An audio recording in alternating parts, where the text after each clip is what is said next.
Honorable Leader of the Opposition, Honorable Ministers, Members of the Parliament, Honorable the Chancellor of the Judiciary, अन्य महानुभाव, देवी और सज्जनों, Guyana की इस ऐतिहासिक पार्लियामेंट में आप सभी ने मुझे अपने बीच आने के लिए निमंत्रित किया। मैं आपका बहुत बहुत आभारी हूं। कल ही गयाना ने मुझे अपना सर्वोच्च सम्मान दिया है। मैं इस सम्मान के लिए आप सभी का, गयाना के हर नागरिक का हृदय से आभार व्यक्त करता हूं। गयाना का हर नागरिक मेरे लिए स्टार बाई है। यहां के सभी नागरिकों को बहुत बहुत धन्यवाद। ये सम्मान मैं भारत के प्रत्येक नागरिक को समर्पित करता हूं। साथियों, भारत और गयाना का नाता बहुत गहरा है। ये रिश्ता मिट्टी का है, पसीने का है, परिश्रम का है। करीब 180 साल पहले किसी भारतीय का पहली बार गयाना की धरती पर कदम पड़ा था। उसके बाद दुख में, सुख में, कोई भी परिस्थिति हो, भारत और गयाना का रिश्ता आत्मीयता से भरा रहा है। इंडिया अराइवल मॉन्यूमेंट इसी आत्मीय जुड़ाव का प्रतीक है। अब से कुछ देर बाद मैं वहां भी जाने वाला हूं। साथियों, आज मैं भारत के प्रधानमंत्री के रूप में आपके बीच हूं, लेकिन 24 साल पहले एक जिज्ञासु के रूप में मुझे इस खूबसूरत देश में आने का अवसर मिला था। आमतौर पर लोग ऐसे देशों में जाना पसंद करते हैं जहां तामझाम हो, चकाचौंध हो, लेकिन मुझे गयाना की विरासत को, यहां के इतिहास को जानना था, समझना था। आज भी गयाना में कई लोग मिल जाएंगे जिन्हें मुझसे हुई मुलाकातें याद होगी। मेरी तब की यात्रा, उस यात्रा से बहुत सी यादें जुड़ी हुई है। यहां क्रिकेट का पैशन,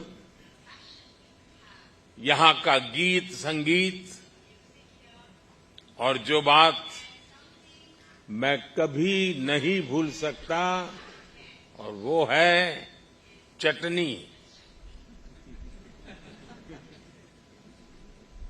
चटनी भारत की हो या फिर गयाना की, वाकई कमाल की होती है।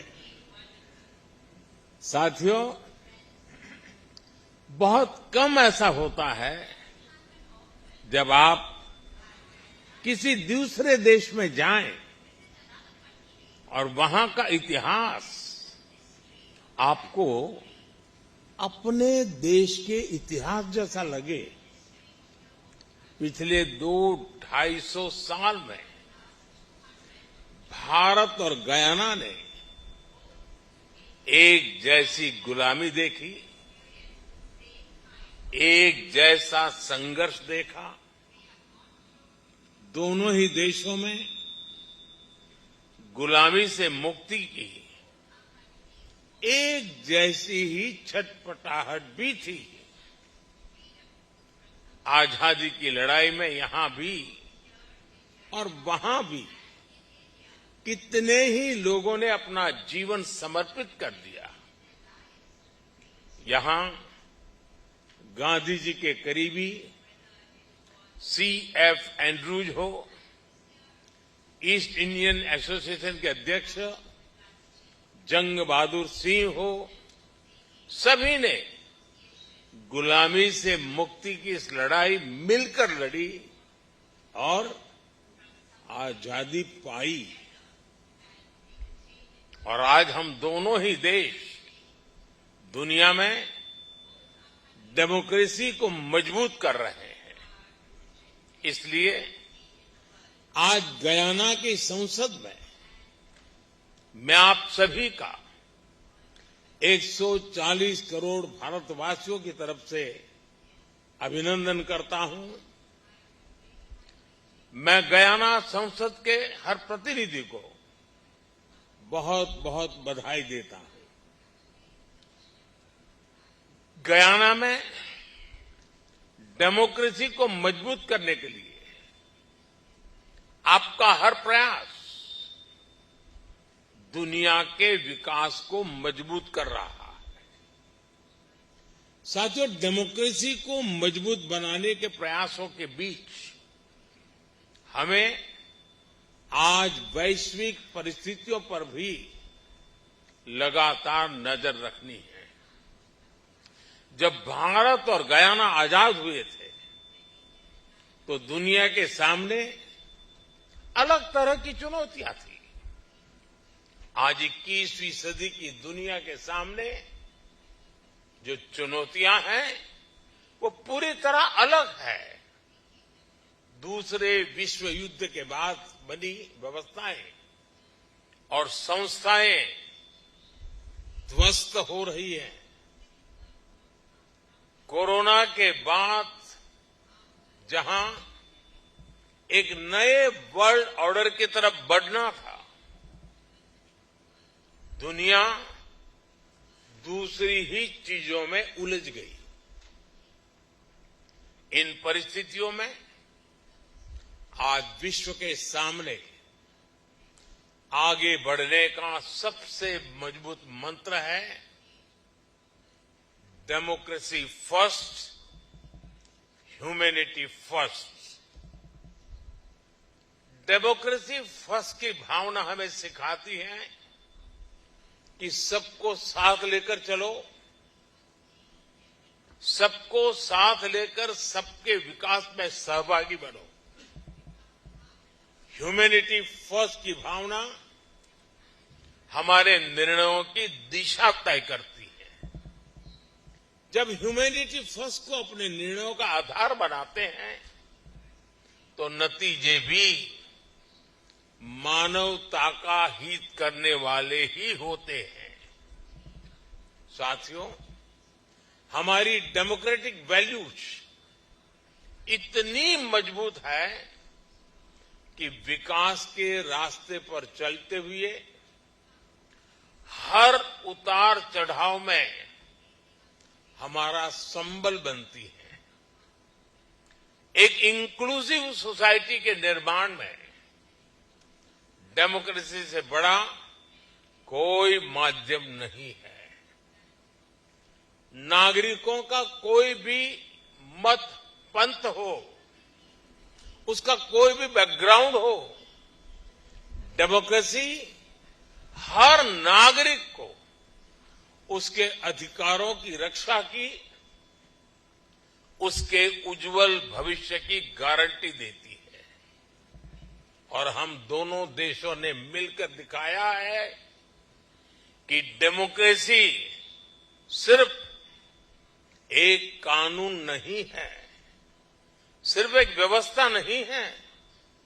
हमने दिखाया है कि डेमोक्रेसी हमारे डीएनए में है, हमारे विजन में है, हमारे आचार व्यवहार में है। साथियों, हमारी ह्यूमन सेंट्रिक अप्रोच हमें सिखाती है कि हर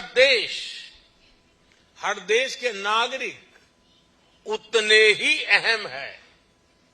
इसलिए जब विश्व को एकजुट करने की बात आई, तब भारत ने अपने G20 प्रेसिडेंसी के दौरान one earth, one family, one future का मंत्र दिया।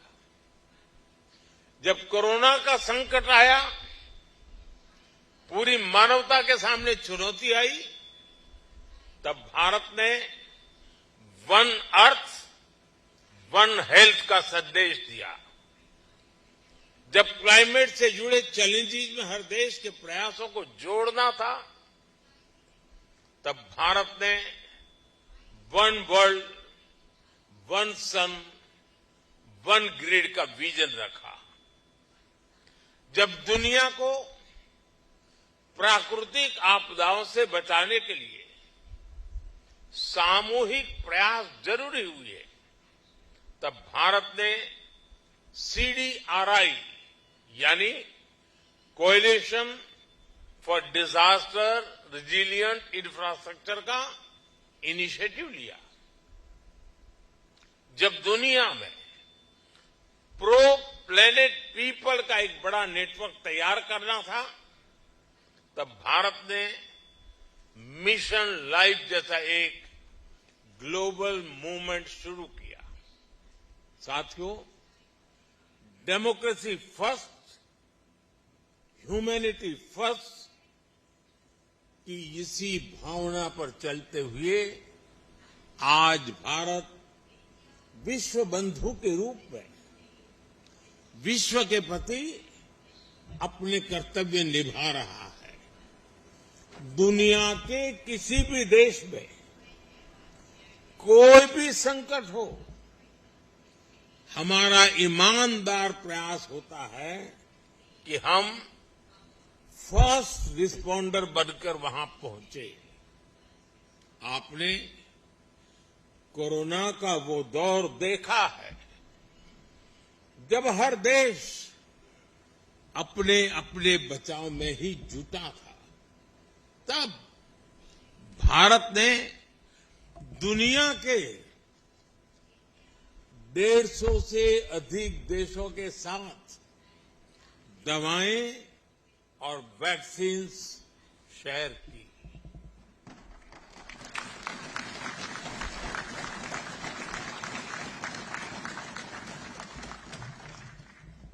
मुझे संतोष है कि भारत उस मुश्किल दौर में गयाना की जनता को भी मदद पहुंचा सका।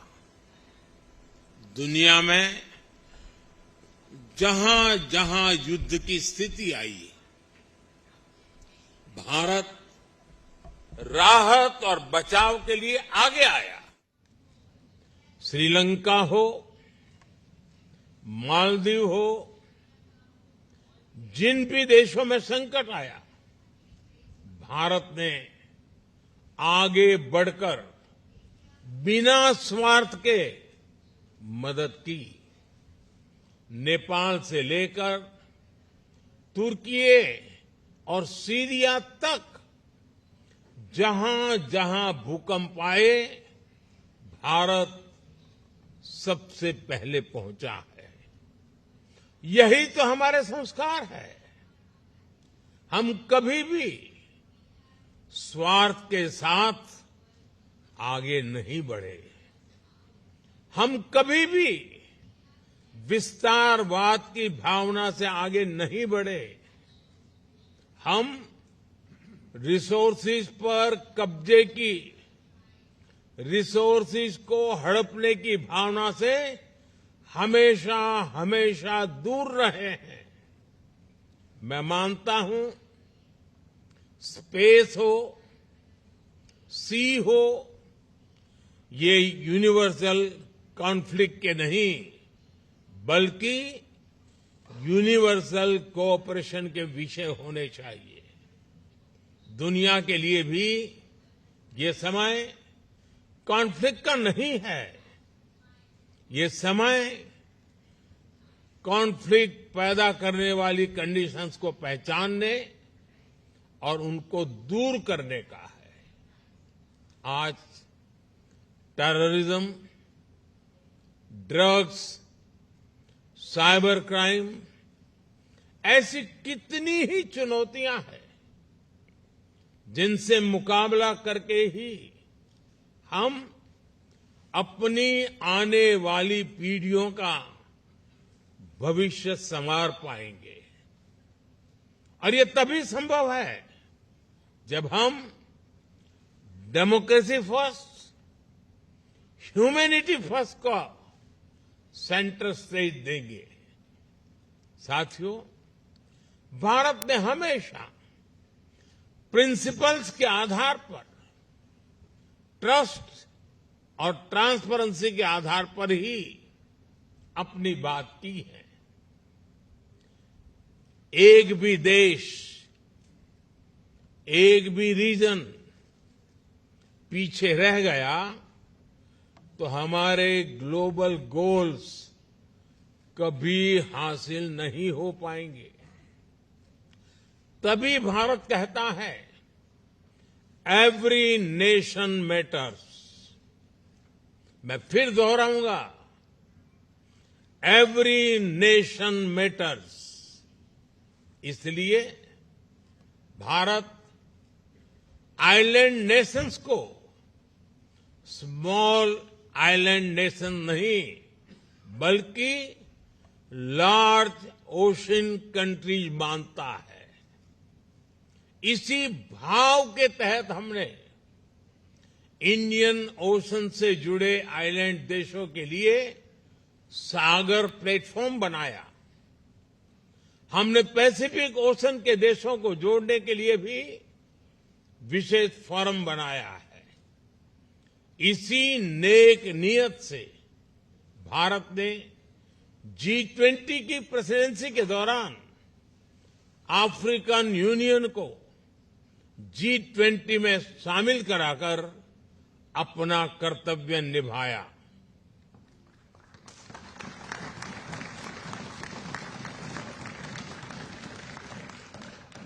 साथियों, आज भारत हर तरह से वैश्विक विकास के पक्ष में खड़ा है, शांति के पक्ष में खड़ा है। इसी भावना के साथ आज भारत ग्लोबल साउथ की भी आवाज बना है। भारत का मत है कि ग्लोबल साउथ ने अतीत में बहुत कुछ भुगता है। हमने अतीत में अपने स्वभाव और संस्कारों के मुताबिक प्रकृति को सुरक्षित रखते हुए प्रगति करने का प्रयास किया है, लेकिन कई देशों ने एनवायरनमेंट को नुकसान पहुंचाते हुए अपना विकास किया।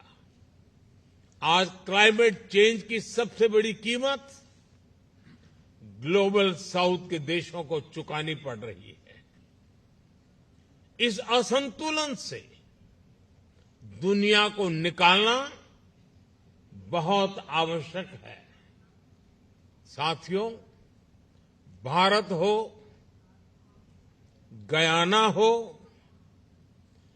हमारी भी विकास की आकांक्षाएं हैं। हमारे सामने अपने लोगों के लिए बेहतर जीवन देने के सपने हैं। इसके लिए ग्लोबल साउथ की एकजुट आवाज बहुत ही जरूरी है। ये समय ग्लोबल साउथ के देशों की अवेकनिंग का समय है। ये समय हमें एक अपॉर्चुनिटी दे रहा है कि हम एक साथ मिलकर एक नया ग्लोबल ऑर्डर बनाएं और मैं इसमें गयाना की आप सभी जनप्रतिनिधियों की भी बहुत बड़ी भूमिका देख रहा हूं। साथियों, यहां अनेक विमेन मेंबर्स मौजूद हैं। दुनिया के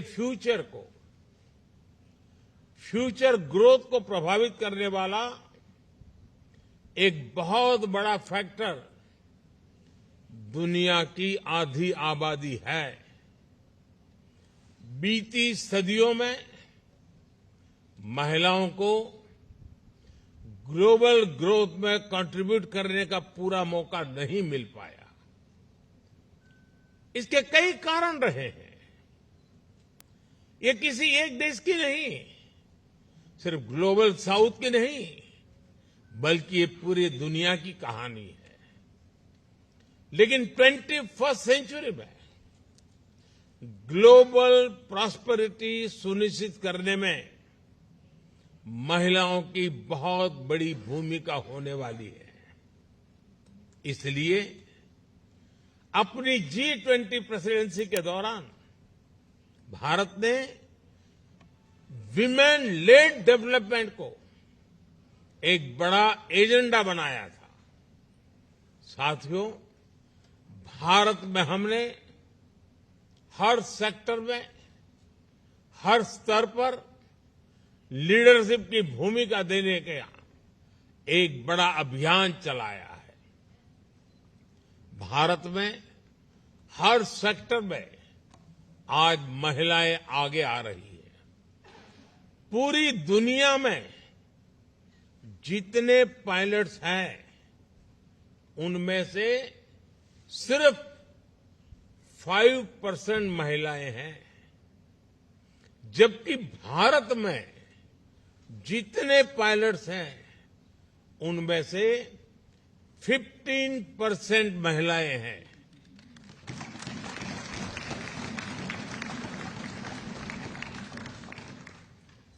भारत में बड़ी संख्या में फाइटर पायलट्स महिलाएं हैं। दुनिया के विकसित देशों में भी साइंस, टेक्नोलॉजी, इंजीनियरिंग, मैथ्स यानी स्टेम ग्रेजुएट्स में 35% ही विमेन है। भारत में ये संख्या 40% से भी ऊपर पहुंच चुकी है। आज भारत के बड़े बड़े स्पेस मिशन की कमान महिला वैज्ञानिक संभाल रही है। आपको ये जानकर भी खुशी होगी कि भारत ने अपनी पार्लियामेंट में महिलाओं को रिजर्वेशन देने का भी कानून पास किया है। आज भारत में डेमोक्रेटिक गवर्नेंस के अलग अलग लेवल्स पर महिलाओं का प्रतिनिधित्व है। हमारे यहां लोकल लेवल पर पंचायती राज है, लोकल बॉडीज हैं। हमारे पंचायती राज सिस्टम में 14 लाख से ज्यादा यानी 1.45 मिलियन इलेक्टेड रिप्रेजेंटेटिव्स महिलाएं हैं। आप कल्पना कर सकते हैं, गयाना की कुल आबादी से भी करीब करीब 2 गुनी आबादी में हमारे यहां महिलाएं लोकल गवर्नमेंट को रिप्रेजेंट कर रही है।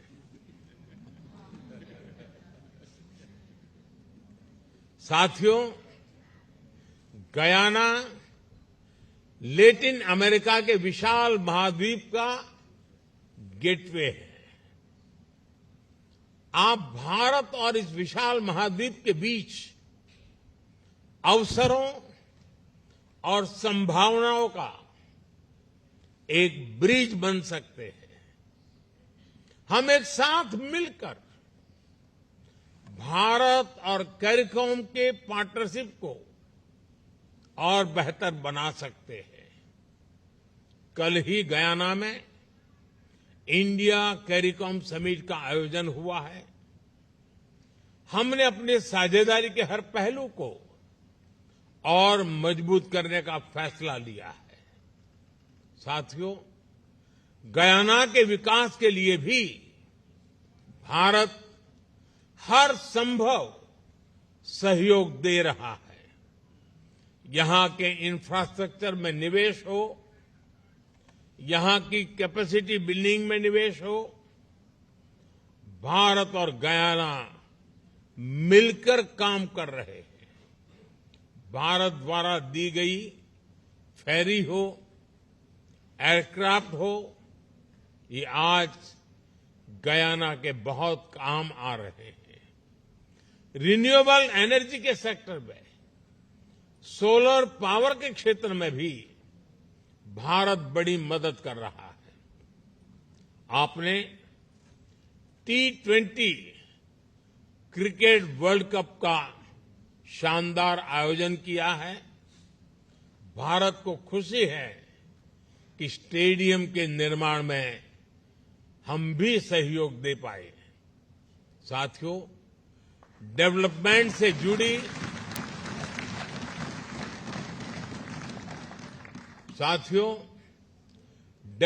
से जुड़ी हमारी ये पार्टनरशिप अब नए दौर में प्रवेश कर रही है।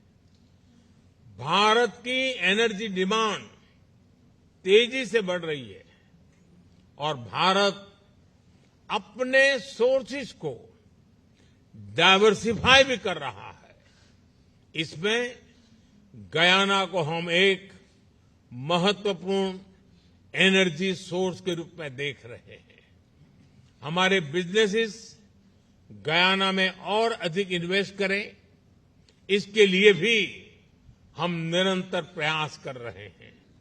साथियों, आप सभी ये भी जानते हैं, भारत के पास एक बहुत बड़ी यूथ कैपिटल है। भारत में क्वालिटी एजुकेशन और स्किल डेवलपमेंट इकोसिस्टम है।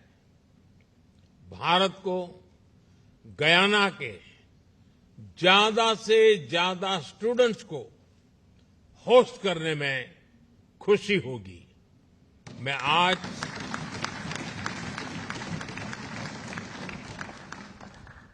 गयाना की संसद के माध्यम से गयाना के युवाओं को भारतीय इनोवेटर्स और वैज्ञानिकों के साथ मिलकर काम करने के लिए भी आमंत्रित करता हूं। Collaborate globally and act locally.